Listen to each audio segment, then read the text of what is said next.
À partir de la mi-juillet, la pêche de l'Ontario arrive sur les étals de nos épiceries. Elle vient d'ici, la vallée du Niagara.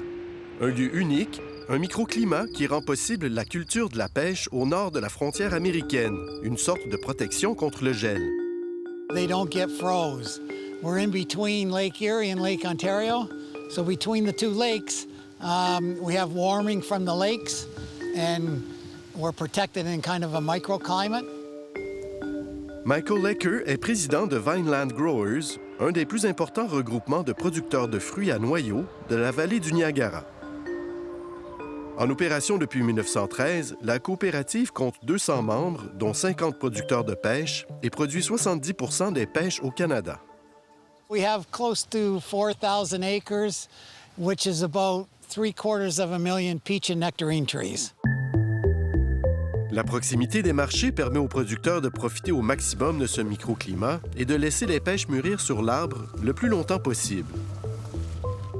Depuis le mois de juillet, les pêches de l'Ontario sont donc prêtes à être cueillies. When it ripens on the tree, it gets more sugar. And the longer you can leave it on the tree before you have to pick it, the better flavor it gives you. Il faut donc choisir le bon moment pour la cueillir, car la pêche est un fruit climactérique.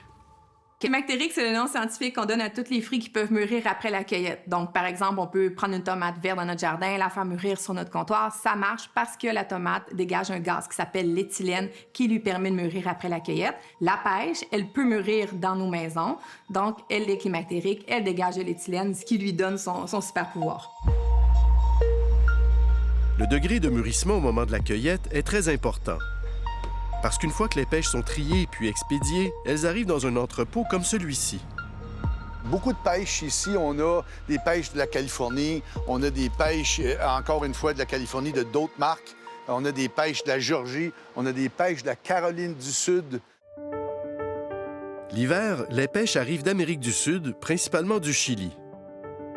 Ensuite, la saison commence aux États-Unis, en Géorgie, puis de plus en plus au nord, en Caroline du Sud, en Virginie, au New Jersey, et se termine en Ontario. Les fruits d'Ontario, on peut vraiment les faire mûrir sur l'arbre, contrairement à des fruits qu'on va importer qui viennent de loin, qu'on doit conditionner après l'arrivée, souvent 4, 5, 6 jours, voire 10 jours avant d'être consommables. On doit compenser pour le transport. Du Chili, c'est 21 jours, voire même jusqu'à 30 jours. La pêche a donc besoin d'un conditionnement pour mûrir à point. Un conditionnement, c'est de simplement monter la température pour justement que le fruit climatérique puisse commencer sa transformation chimique. Donc, la réaction du fruit, il va se mettre à respirer un peu plus, ce qu'il ne peut pas faire dans une température très froide. On doit les amener 6-7 degrés plus élevés ou, si on est à la maison, à température pièce, sur le comptoir. Les meilleurs sont toujours ceux de l'Ontario. Donc, sont à proximité, sont proches de nous, sont mûris sur l'arbre, sont cueillis la journée, envoyés durant la nuit, on les reçoit le lendemain matin.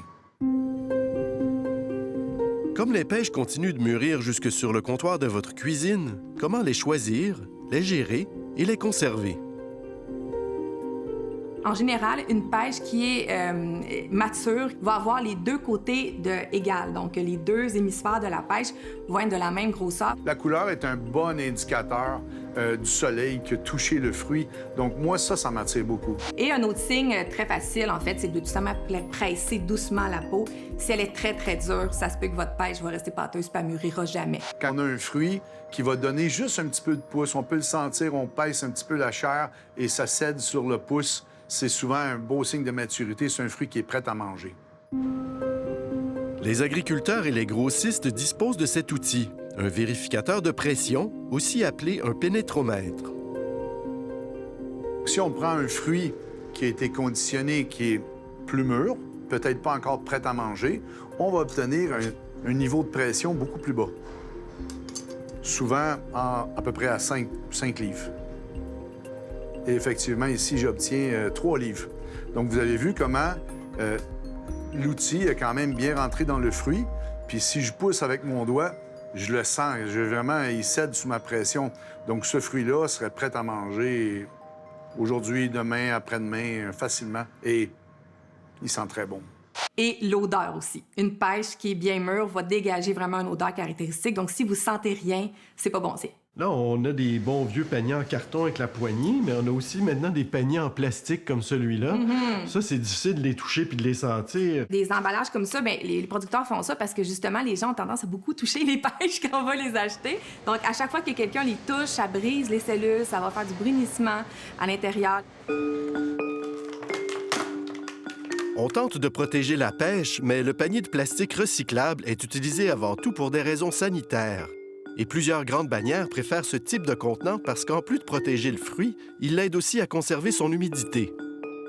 Donc, rendu à la maison, on les place comme ça, on les étale sur un plateau pour éviter que ça soit une par-dessus l'autre. Et aussi, si on veut qu'elles soient pas toutes prêtes en même temps, on pourrait même les étaler dans plusieurs contenants dans notre cuisine. Comme là, vous voyez l'exemple ici, là. Les pêches du fond. Les fruits, c'est vivant, donc des blessures comme ça le stresse. Un fruit qui est stressé respire plus vite, va se conserver moins longtemps, mûrit plus vite. Donc ça, on veut vraiment pas que ça arrive. Pour ralentir son mûrissement, on le refroidit, donc direction frigo. Ou encore mieux, les manger. Et qui est excellent.